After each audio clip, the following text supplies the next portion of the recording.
ఈ మద్యానికి సంబంధించి అలాగే రెవెన్యూ టెండర్కి సంబంధించి భూములకు సంబంధించి ఏవైతే ఉన్నాయో వాటిని అలా హోల్డ్ చేసి పెట్టమని చెప్పేసి ఆ శాఖల అధికారులకు ఆదేశించారు. దానికి సంబంధించి కూడా ప్రాసెసింగ్ నడుస్తుంది.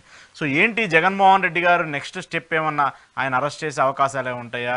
ఎందుకంటే గతంలో చూసాం మనం చంద్రబాబు నాయుడులో ఏవైతే తప్పులు చేశారో దాన్ని పట్టుకొని స్కిల్ డెవలప్మెంట్ స్కామ్లో అరెస్ట్ చేశాము. ఇప్పుడు అలాంటి అవకాశాలు ఏమైనా ఉండే అవకాశం ఉంటాయి అనుకుంటున్నారు మీరు? ఒకటి నేను నమ్ముతున్నది ఏంటంటే ఇంతకాలం పాటు తెలుగుదేశం పార్టీ కొన్ని అంశాల పట్ల తీవ్ర విమర్శలు చేసింది.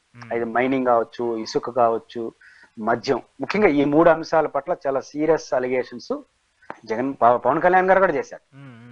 సీరియస్ కాబట్టి ఈ అలిగేషన్స్ చేసినప్పుడు వాళ్ళకి అనుమానం ఉంటుంది కదా, ఖచ్చితంగా ఆ సంబంధిత శాఖలకు మౌఖికమైనటువంటి మెసేజ్ పంపించుంటారు మూవ్ చేయొద్దని అని చెప్పి. రెండో అంశం, అధికారంకి వచ్చిన తర్వాత కూడా అవన్నీ స్టడీ చేస్తారు.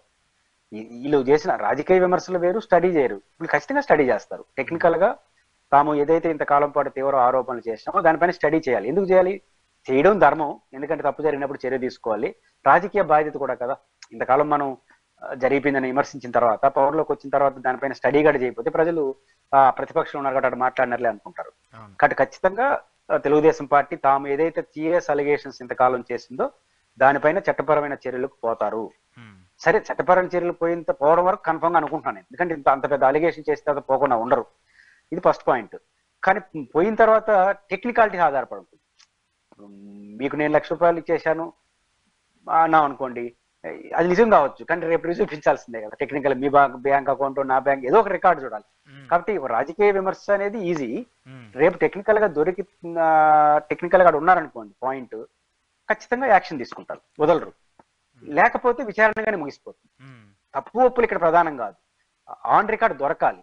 ఏముందో మనకు తెలియదు. వాళ్ళు రాజకీయపరమైన ఆరోపణలు చేసినారు, ఇప్పుడు అధికారంలోకి వచ్చారు కాబట్టి విచారణ చేస్తారు, సిట్టు లాంటి సమస్యలు వేస్తారు. ఆన్ పేపర్ మీద రికార్డుగా దొరికితే ఖచ్చితంగా చట్టపరమైన చర్యలు తీసుకుంటారు. లేకపోతే విచారణగానే సాగుతుంది. అది చర్యలు అనేది టెక్నికాలిటీస్ మీద ఉంటుంది. ఖచ్చితంగా మూవ్ అవుతారనేది మాత్రం రాజకీయపరమైన, ఎందుకంటే గతంలో ఆరోపించారు కాబట్టి ఆ వైపు అయితే వాళ్ళు అడుగులేస్తారు.